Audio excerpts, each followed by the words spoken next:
name is Coach Frank Ortega.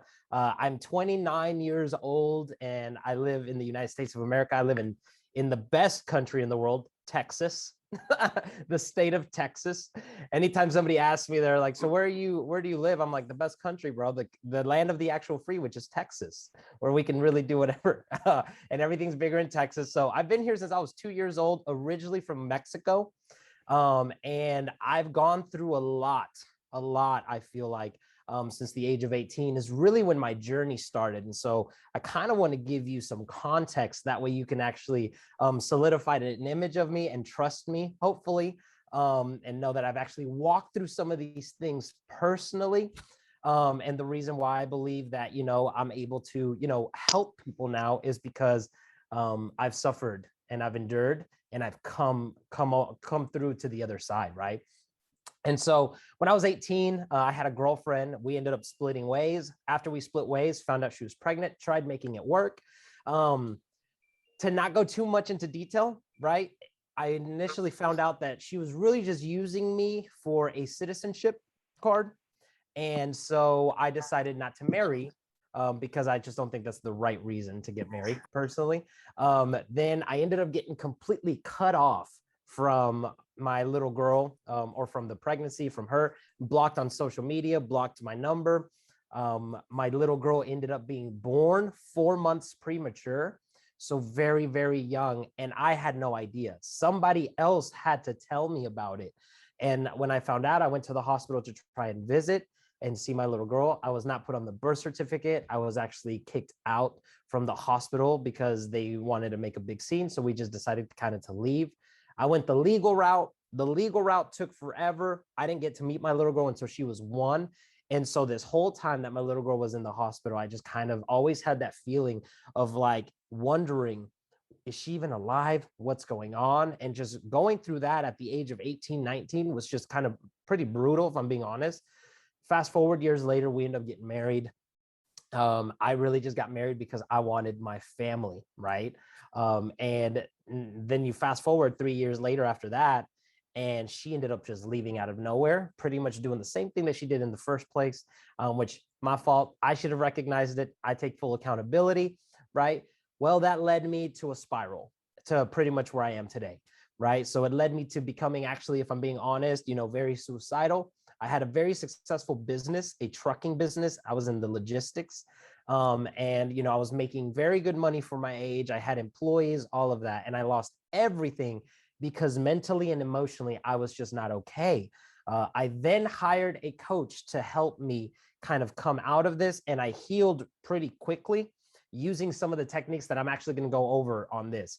And so the reason why I lost my company, my original company, it's not because she tried taking it from the divorce or anything like that, but it is because my confidence and my self-esteem was completely shot. I did not know who I was anymore. I did not know how to show up in certain situations.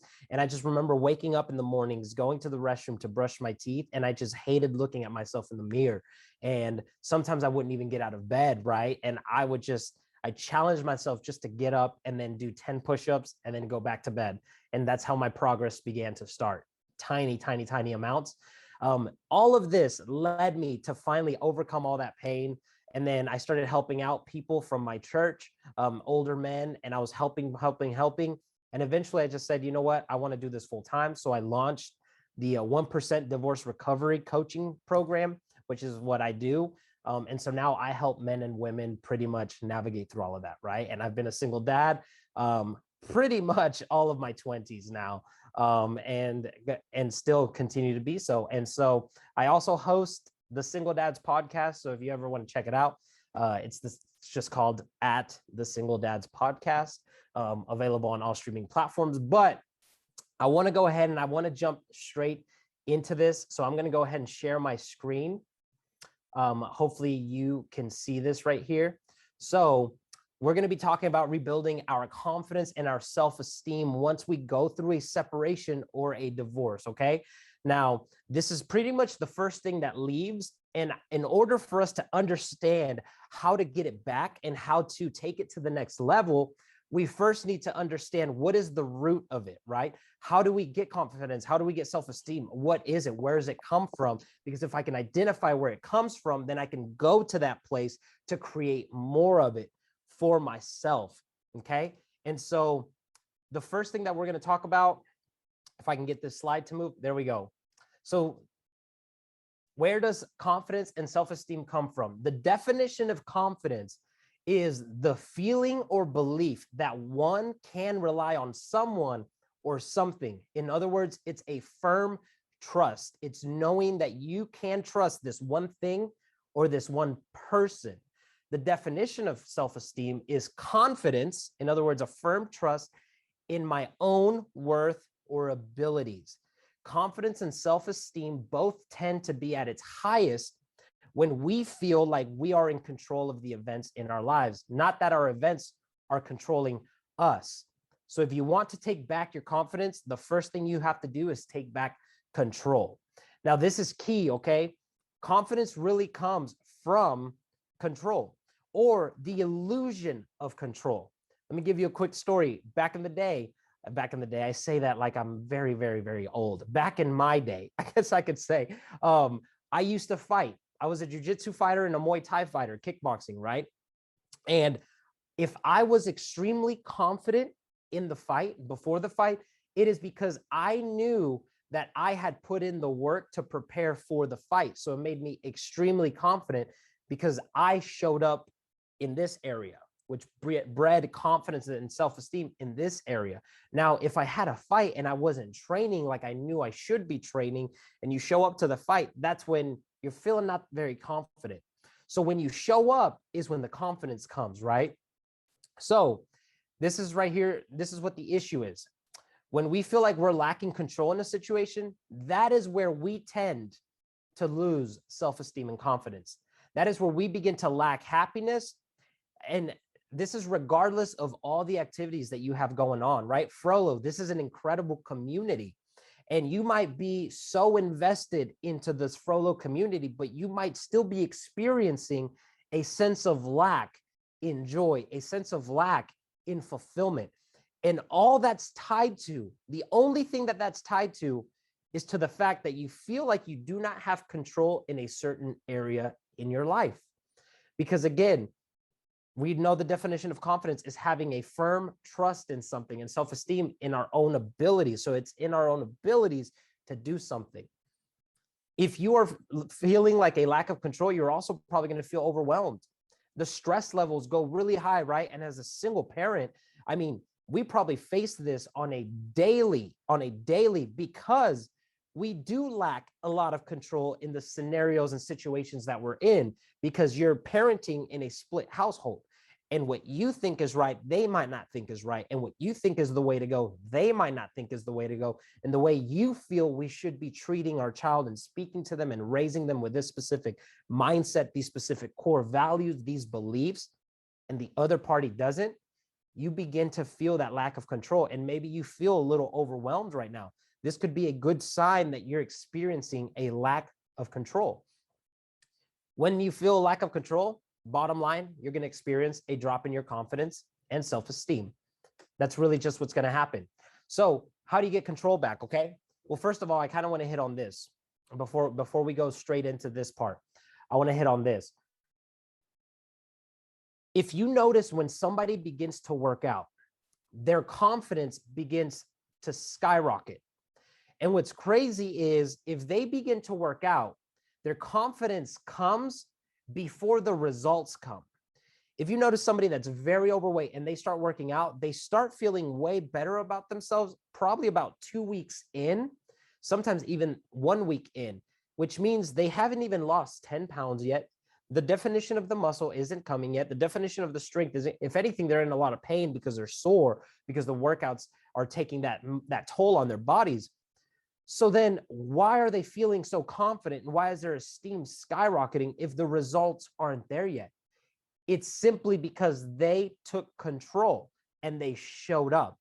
So it's the illusion of control that actually breeds confidence. So you don't even have to be fully in control. You just have to show up. And the more that you show up, the more the confidence begins to come, and the more the self-esteem. Okay. So how do you get control back?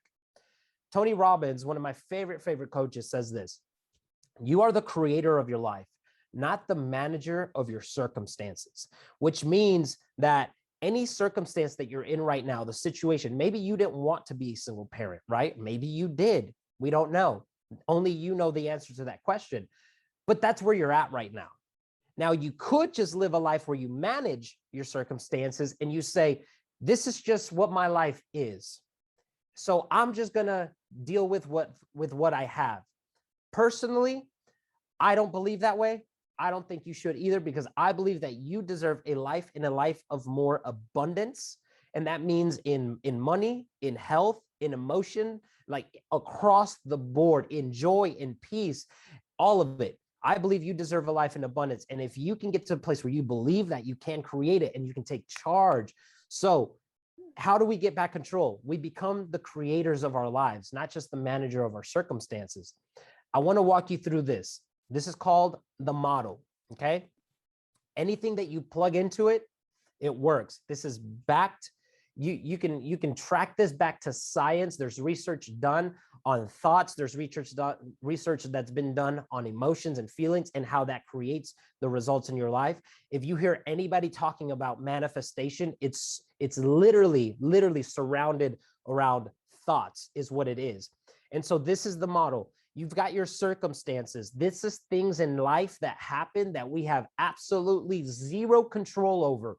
They just happen. I didn't choose this. Life threw it my way, or somebody made a decision that affected me in a certain way, right? For example, if somebody cheated on you, that's a circumstance. If somebody divorced you, that's a circumstance. If somebody cut you off on the road, that's a circumstance. You had absolutely no control over it. But that circumstance is going to immediately trigger a thought. Now, we know that thoughts are real. They're actually real, like tangible things. They're maps. Scientists call them maps because the more that you have a specific thought, the more you create a map in your own mind and in your own brain. And so they're real. Now, thoughts are so real that even if they're fictional, they will create a feeling or an emotion, which is why feelings is right underneath thoughts, okay? And I can prove this to you, okay? Have you ever been watching a movie and then all of a sudden somebody passes away in the movie, and then you start to think, man, what if that happened to one of my family members, right? And then all of a sudden you're thinking it and you're imagining it happen to affect, like, if I just lost my mom, if I just lost my dad, my brother, whatever it is, or, you know, if you watch a sad puppy movie and the puppy passes away and you think, what if that happened to my puppy? And you start feeling it. You literally, your body starts feeling those emotions of grief. Like if you're losing your parents, which you're not, it's not happening. But your body doesn't know what's true and what's not true. All it knows is this is what's going on up here, and I have to respond to it. That is how powerful our thoughts are. Same this other example, okay? Maybe when you had a partner, or maybe you do have a partner, and you have a thought of, man, what if somebody came up and kissed them?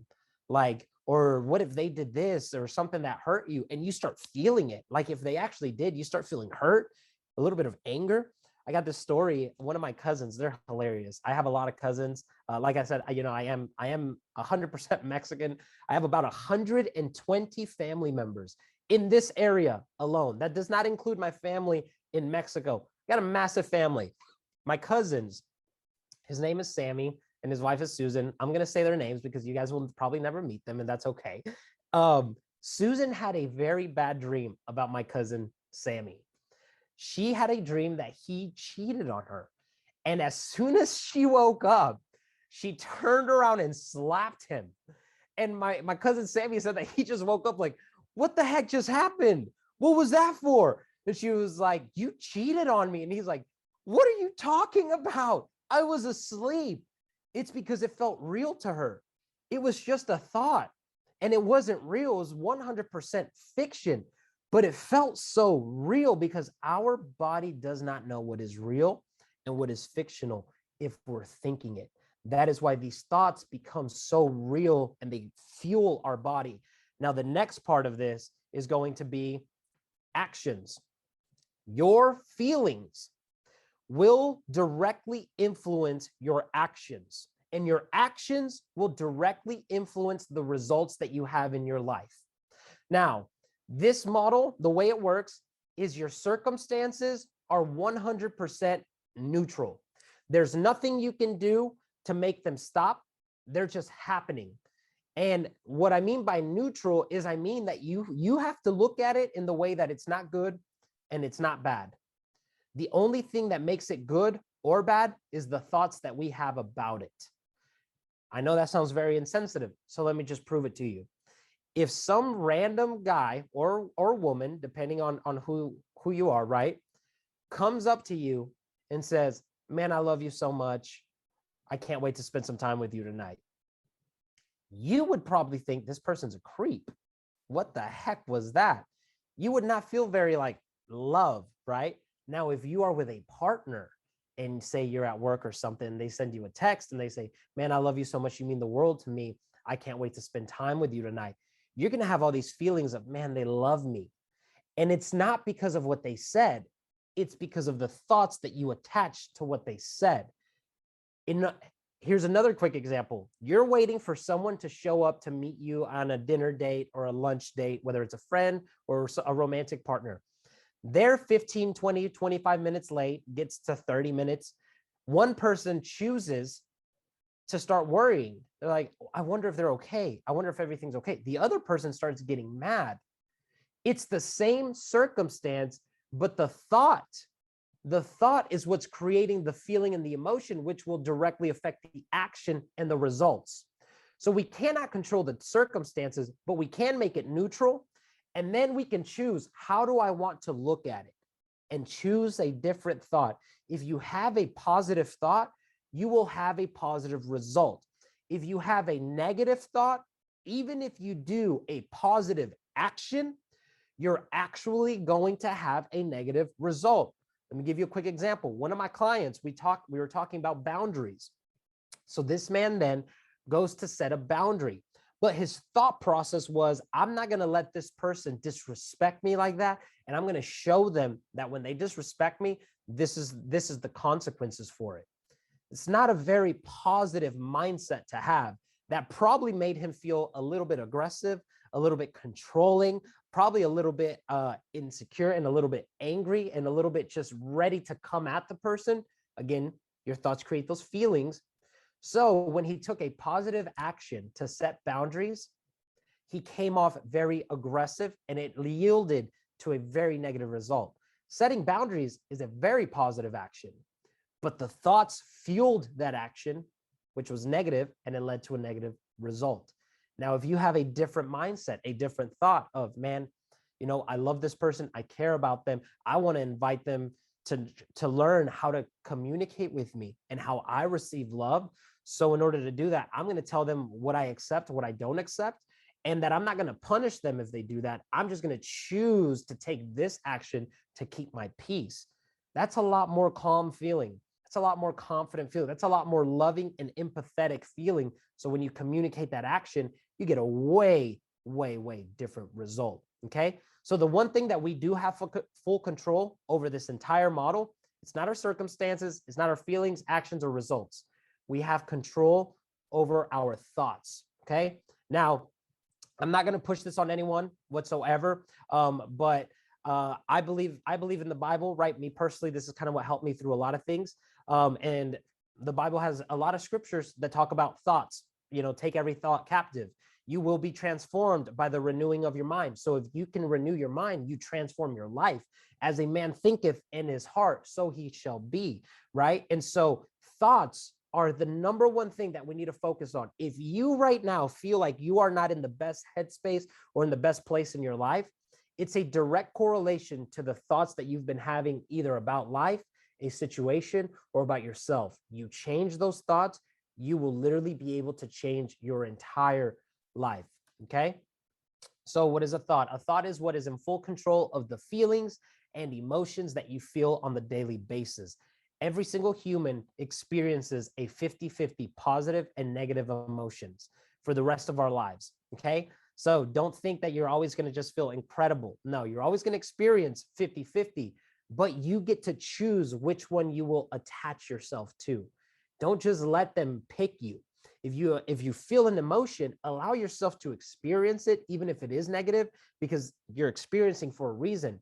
But science shows us that emotions can only be processed for 90 seconds. There's a chemical change that happens in your body for 90 seconds. Anything after that, you're choosing. And I know that's hard to hear sometimes, but we choose that. How do we choose it? Because of the thoughts that we continue to have, the story that we continue to tell ourselves. Okay. Now, thoughts, they're just questions that you are asking yourself and answers that you're also giving yourself. That's all a thought is. So if we're going to rebuild our confidence and our self-esteem, we have to be able to identify what a thought is and make it very simple and very practical. All it is a question and answer that you're giving yourself. If you have quality thoughts, you're going to have a quality life. I say this to my clients all the time, right? Ask stupid questions, you're going to get stupid answers, right? It's just how it is. So if you ask a dumb question in your head, your brain is a solution finder and a solution maker, and your brain does everything to help you avoid pain. But pain is actually a good thing because it leads to long-term fulfillment, right? But as humans, we will naturally do whatever we can to avoid pain. But let's go back to the gym. If you endure pain for 30 to 45 minutes a day, you will be way more healthy and stronger in the long run, and you'll look better and you'll feel better, right? You'll operate better. But it takes that pain to get there. Okay. Same thing with everything else that we experience in life. If you want to do something great, you're going to experience trials and tribulations, but getting through them is what leads to long-term fulfillment anyways. Now, here's the thing. It's never bad to ask questions about what's happening to us. So if you're right now a single parent, it's never bad to ask the questions about what you're living, about your reality. Positive thinking isn't just ignoring what you're going through and saying, oh, life is great, life is great, life is great, I'm great, I'm great. No. I do not tell you to act like nothing is going wrong.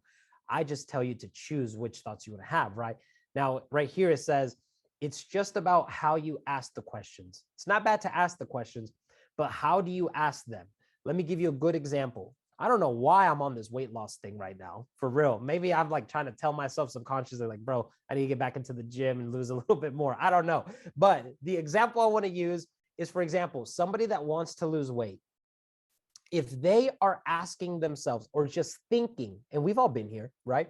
Man, why can't I lose this weight? Or why can't I meet somebody good? Or why can't I get out of this rut, right? If you are asking these questions, guess what your brain's going to do? All it's going to say is, well, it's because you don't know how to stick to a diet. You've never stuck to a diet. So that's why you're not going to lose the weight. Well, it's because it's not in your genetics. Well, because it's not in your family. Your family doesn't do that. They never did that. So why would you? You see what I'm saying? Like, it's not going to lead you to feel good. You're going to feel very defeated, which is going to make you probably a little bit depressed and very lethargic, which those feelings are going to lead to be inactive.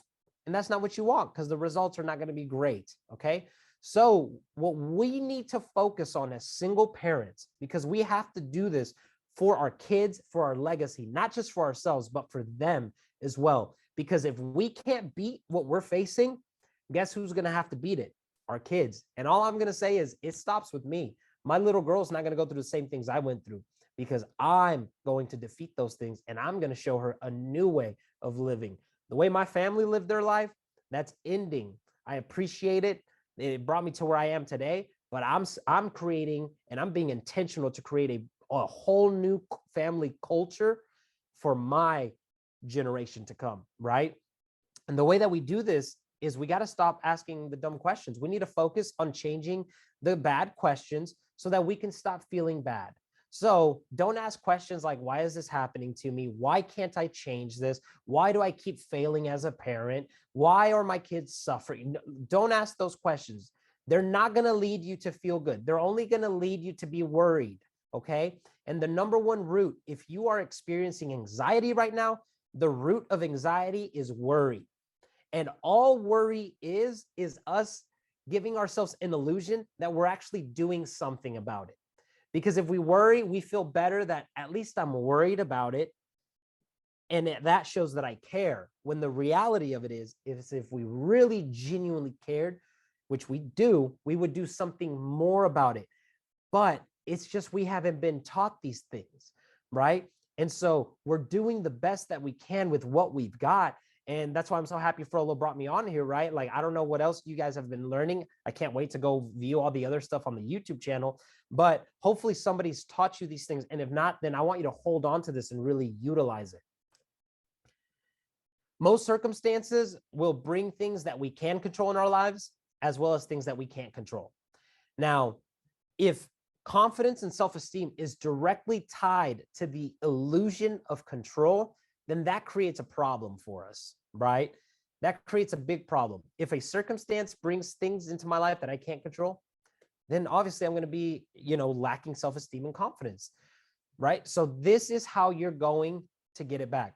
Asking why, it's never going to give us what we need. For example, why did they leave? Here's a good example of questions to ask, okay?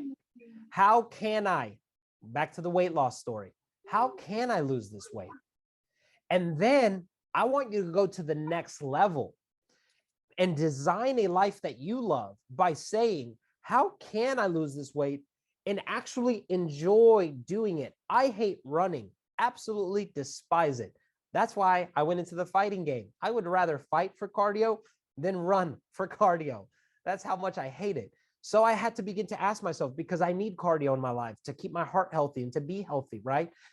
I started asking, how can I go for a run and enjoy doing it? And all of a sudden, I just had this idea. Well, man, maybe when you're running, take your dog. And then whenever you stop running and you're catching your breath and you're walking, call someone that you love and talk to them.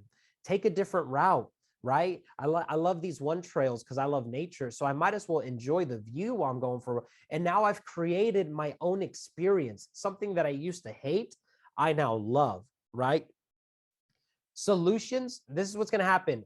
When you begin to ask, how can I questions, your brain is going to trigger and give you solutions to do what you can do, to show up the way that you can show up. For example, how can I lose weight and actually enjoy doing it? Maybe you don't like running, maybe you don't like the gym, but maybe you enjoy basketball or tennis or football. And then all of a sudden you're just like, well, if I just do this 3 times a week, then I'll actually have fun and I'm going to lose weight as a byproduct. But your brain won't give you that solution if you just keep asking, why can't I? Why can't I? If your brain gives you solutions to the questions that you're asking, that's going to lead you to feel control, encouraged, and motivated, which now we know, because of the model that I showed you, those feelings are actually going to lead you to way better actions. Okay. Now, this is how you're going to execute this. This is going to be your homework, right? And this isn't just a one-time homework. And I promise you, if you do this homework, you are going to feel the effects of it immediately. But you have to follow through with the whole homework. And then you can shoot me a message on Instagram and be like, wow, coach, thank you so much for that. That really helped me. Now I'm doing this and this and that. I want to hear from you, right? So this is what you're going to do. You are going to write down in a bullet points everything that is worrying you and causing you stress. This can also be goals that you want to reach. For example, the losing weight story, right? Or for example, if you want to do something, I have a lot of people that want to work with me, but they say, I just can't afford to work with you. Well, again, they're choosing that thought pattern. I can't afford to work with him. I just can't afford it. That leads you to feel pretty defeated. But if you would change it to, how can I afford? How can I make the extra money to work with him? You will begin to get solutions which will make you feel more in control and confident and motivated to reach a goal, right? Now, you're going to write down everything that is stressing you and worrying you out. The next thing I want you to do is I want you to review that list. And I want you to eliminate everything that you can't control. Scratch it out. If it's 100% completely out of your control, how your co-parent parents, that's not part of your control. You cannot control that. You can choose to keep worrying about it and live a life filled with anxiety, or you can choose to say, hey, this life is happening for me and for my kid as well. Even though I don't agree with that and I don't see the good in it, I know eventually it's going to work out for their good, and I'm going to show up the way that I can. So eliminate the things that you cannot control. And then with the things that are left there, I want you to begin to ask better questions by saying, how can I? How can I? For example, if you feel like your kid isn't connecting with you, stop asking, why isn't my kid connecting with me? And instead ask, how can I create a relationship with them to connect? What can I do to connect with them, right? This is going to bring you solutions. Maybe your kid loves video games. So maybe you learn a little bit about video games to actually talk to them and relate to them instead of trying to control them to not like video games so that they can communicate with you, right? Ever since our kids have been little, they always teach us to meet them at their level. When you discipline them, you come down to their eye level, so you're even with them. Do the same thing now. Don't try and get them to leave their video games to come up to you. How about you go down to them and be intentional about connecting with them, right? So you're going to ask, how can I type questions? And then you're going to write the solutions. Because as soon as you say, how can I do this? How can I do this? Your brain's going to give you answers, and I want you to write them down. Okay. And the next thing that I want you to do is I want you to take immediate action. Do not slow down. Immediate action is what's going to begin to create that confidence and that self-esteem. Why? Because confidence and self-esteem is us having a firm trust in the abilities of someone or something, in other words, ourselves. So how do you trust your abilities? You show up. How do you trust yourself and have confidence and self-esteem? You show up. So really, if we were able to bring all this into one thing, the one thing that you need to do is ask better questions, because those better questions are nothing but thoughts, and those thoughts are going to generate great feelings, and then you have to take that action and do it. And the more that you do that, the better you're going to feel. This is how you're going to eliminate parenting guilt that we all experience, right? Instead of worrying on, why is my kid going through this? Why is our life like this? And not being present in that moment. Instead, if you're going to get them that day, how can I make this day incredible? And what we care about, we plan for. So take 5-10 minutes to do this exercise and plan for the next time that you see your kids, and plan for the nights that you're going to have your kids, and plan so that you can be proactive about overcoming parenting guilt. This is how you're going to show up as the best you, as the best employee, as the best parent, as the best son, daughter, as the best friend, as the best business owner. This is how you do it. You create your own solutions, because this bad boy that we have inside of this head, it was created and designed for that. And and so that's it. I have a scripture that I was going to share, but that's pretty much it. That's what I have. Hopefully that was so helpful for you. I promise you, if you do the homework that I just told you about, you're probably seeing some changes in your own feelings right now. And it's because your thoughts started changing. That's really all it is.